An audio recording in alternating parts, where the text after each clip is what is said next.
I got back with my ex, and it might have been the best decision of my life. Hey Reddit, it's been a while since I last posted about my ex. For those who don't remember, our relationship was great, but full of ups and downs. She was kind of insecure, a bit possessive, and honestly, I started to feel suffocated. So I ended things, thinking it was for the best.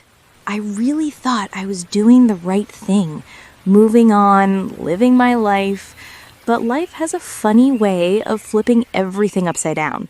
Last month, I was downtown running some errands when, who do I see walking toward me? Santa Claus? Nope. My ex. My heart skipped a beat. I smiled awkwardly and she came over to talk. We started with that polite small talk. How are you? It's been a while. And then she asked if I wanted to sit at a park nearby to talk more.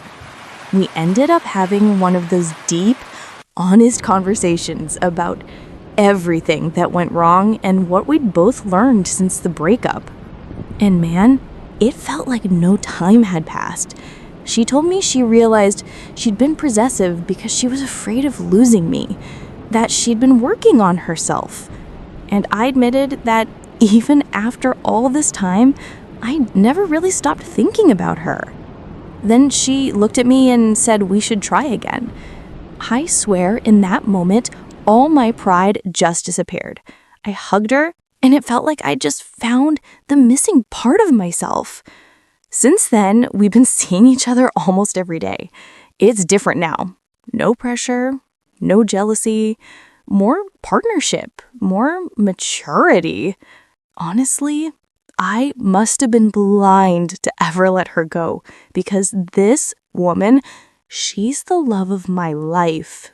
Sometimes the right person comes back, not because life rewinds, but because you both grew enough to meet again. Story 2. Was I dumb for staying with her? So I got divorced after 10 years of marriage.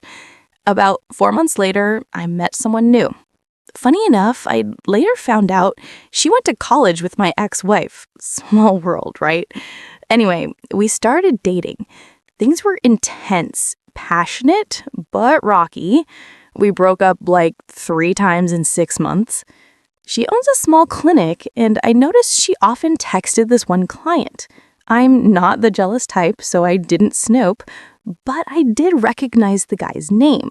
Then one day, I got a friend request on Instagram from that same client. Weird, right? Especially since I saw they didn't follow each other anymore. I asked her about it, and she said she was surprised too, that he'd stopped going to her clinic. But then she added something. Apparently, the guy's wife had confronted her about something. Long story short, she swore nothing had happened between them. But when I messaged the guy's wife, she told me straight up that they had hooked up one weekend when my girlfriend and I were broken up. I confronted her and she finally admitted it, said it was a moment of weakness, that we weren't together at the time, and that she lied because she didn't want to lose me. I forgave her. We're still together, but honestly, I still feel uneasy about it. Was I stupid for forgiving her? For context, I'm 37, she's 28. You weren't stupid, just hopeful, but sometimes forgiveness can turn into self-sabotage if trust can't be rebuilt. Story 3. The truth is, nobody likes being rejected. You always hear women saying men can't handle rejection or that guys are immature when they get turned down. But let me tell you something, nobody likes being rejected. I'm a musician and I was playing at a party last weekend. When you're performing, you've got to be friendly. Part of the job. This one girl started hanging around behind me, making faces in my videos while I was recording. I let her. Didn't think much of it. Later, she started flirting hard, whispering things in my ear. She wasn't really my type, so I just kept it polite. When she realized I wasn't interested, she flipped, called me boring, said I was no fun, and stormed off. I just said, I'm just not into you. and walked away. Look, nobody was born ready to handle rejection. It hurts everyone. The difference is, guys are usually the ones who have to make the first move, so we just get used to hiding the sting. But yeah, rejection sucks for everyone. That's real. No matter who you are, rejection hits the EO. The key is learning to take it with grace and not let it define your worth. Story 4. Would you date a bi or pan guy? Ladies, serious question. Would you date a guy who's bi or pan? Like knowing he's had relationships with men before. Would that make you feel insecure? Or would you be cool with it? What if he's a bit more feminine, but clearly loves you and desires you? Could you handle it? So, I'm a straight woman, and I'm actually dating a bi guy right now, and honestly, it's been great. When we were getting to know each other, he told me he usually didn't date straight women because most of them ran off after finding out. I won't lie, at first, I was a little thrown off.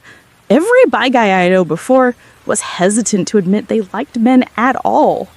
But love is something you don't plan. We connected, and now we've been together for 2 months, and I'm happy. Who he's been with before doesn't change who he is with me. This one's refreshing. Love is love, and honesty is way hotter than pretending to be someone you're not. Story 5. My girlfriend's cousin sends her flirty messages.